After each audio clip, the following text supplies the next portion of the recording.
तेल खत्म होने की एक खबर बहुत तेजी से मार्केट में फैलती है और लोग लग जाते हैं पेट्रोल पंप की लाइनों में बड़ी बड़ी टंकियां लेके उनको भरवाने के लिए। Statement that's come in from the Indian government on India's energy position. There's a lot of concern, a lot of worry, and yes, a lot of panic too. The real fight for India cooking gas. 90% of India's LPG passes through the Strait of Hormuz. With the ships now stuck in Hormuz, what is India staring at? Take a look.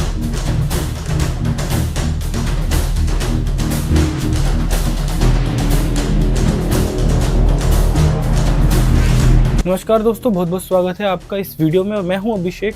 और आज इस video में हम मोटे तौर पर बात करने की और समझने की कोशिश करेंगे कि आखिर एलपीजी गैस और क्रूड ऑयल को लेकर देश दुनिया में चल क्या रहा है। तो भारत अपनी जरूरत का लगभग 80 से 85% क्रूड ऑयल बाहर से इंपोर्ट करता है, जिसमें से 50% स्ट्रेट ऑफ हुर्मुज, इस जगह जो ओमान के पास ये जगह है छोटी सी समुद्र के से होते हुए मिडल ईस्ट के जरिए यहाँ से 50% ऑयल यहाँ से आता है। तो अब पैनिक यहीं से क्रिएट होता है कि लोगों को लगता है कि हम जितना भी ऑयल मंगाते हैं ये 80 से 85% ये सारा का सारा मिडल ईस्ट की कंट्रियों से ही आता है, यूएई, ओमान और जितनी भी ये रेगिस्तान वाली कंट्री हैं। तो सबसे पहले हमें ये समझना होगा कि जितनी भी ये मिडल ईस्ट की रेगिस्तान वाली कंट्री हैं, इनके नीचे ही तेल मौजूद नहीं है। भारत अपना तेल जो है लगभग 40 कंट्रियों से मंगाता है, जिसमें कुछ ऐसे देश भी हैं जिनके शायद ही हमने नाम सुने हो। अब बात आती है कि भारत के पास आखिर ना ऑयल है कितना।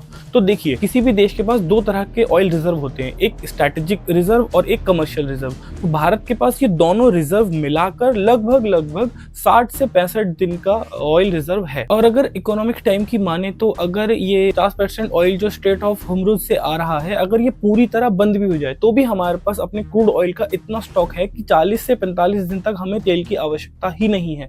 लेकिन जैसे मैंने अभी बोला कि भारत और भी कई देशों से अपना तेल मंगाता है और हमारे पास क्या है, बड़ी बड़ी रिफाइनरीज हैं। तो हम कहीं से भी क्रूड ऑयल मंगा के किसी भी तरह का ऑयल रिफाइन कर सकते हैं अपने पास ही, इन हाउस ही। तो चिंता की इसमें कोई भी बात नहीं है। और ये बात मैं नहीं कह रहा, खुद भारत पेट्रोलियम और हिंदुस्तान पेट्रोलियम ने अपने हैंडल पेज से ये पोस्ट डालकर बताया है। आप वीडियो को पॉज करके दोनों पोस्ट अच्छे से पढ़ सकते हैं। और अभी भारत की क्या स्थिति है, भारत अपनी स्ट्रैटेजिक ऑयल को जारी करने के लिए कोई भी कदम नहीं उठा रहा है।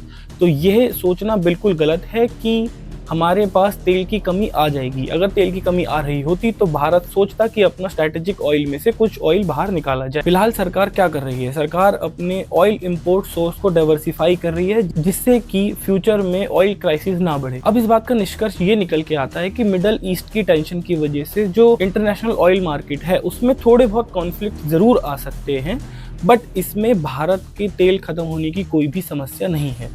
और सेम बात इसमें लागू होती है एलपीजी और घरेलू एलपीजी को लेकर। हाँ, ये माना जा सकता है कि जो कमर्शियल सिलेंडर है उसके वेटिंग और पैसे ज़रूर बढ़ा दिए गए हैं। और घरेलू एलपीजी या घरेलू जिनके पास कनेक्शन है, आम जनता को परेशान होने की बिल्कुल ज़रूरत नहीं है। और ऐसा मैं नहीं कह रहा हूँ, बीजेपी के हैंडल पेज से खुद एक पोस्ट डाली गई है जिसमें कि बहुत सारे चीज़ें और बहुत सारी अफवाहों के खिलाफ चीज़ें बताई गई हैं कि घरेलू एलपीजी को किसी भी तरह का खतरा नहीं है और ना किसी भी तरह की गैस की और तेल की शॉर्टेज है।